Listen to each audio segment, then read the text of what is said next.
তিতাবৰত বিস্তৃত কাৰ্যসূচীৰে পাতিবলৈ লোৱা হৈছে।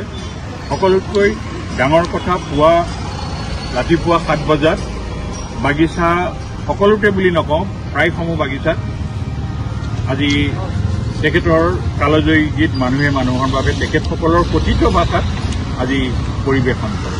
আৰু দ্বিতীয়তে তিতাবৰৰ 80খন স্কুলত আজি ছাত্ৰ ছাত্ৰীসকলে তেখেতৰ গীত দুটা পৰিৱেশন কৰি তেখেতলৈ শ্ৰদ্ধা নিবেদন কৰে।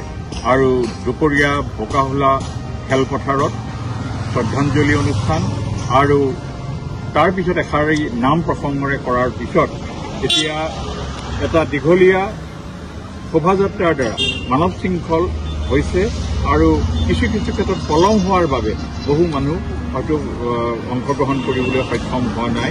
কিন্তু তিতাবৰত তেনেধৰণৰ এটা শৃংখল উলিয়াই ডক্টৰ ভূপেন হাজৰিকাৰ প্ৰতি শ্ৰদ্ধাঞ্জলি জ্ঞাপন কৰাটো আজি যথেষ্ট আদৰণীয় কথা আৰু এইটোৰ দ্বাৰাই প্ৰমাণিত কৰিছে তিতাবৰবাসীৰ মাজত ডক্টৰ ভূপেন হাজৰিকা আজি হৃদয়ৰ মাজত আছে।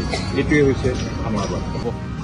আমি সকলোকে নিয়মমাফিক যিটো আবেদন বা জনাব লাগে, কাৰণ ভূপেন হাজৰিকাই মানুহৰ বাবে মানুহৰ লগত থাকিছিল। গতিকে এতিয়া যেতিয়া মানুহে কিবা কৰিব বিচাৰিছে তেতিয়া তাত প্ৰশাসন আৰু আৰক্ষীয়ে সহায় সহযোগ কৰাটো এটা তেওঁলোকৰ দায়িত্ব আৰু কৰ্তব্য।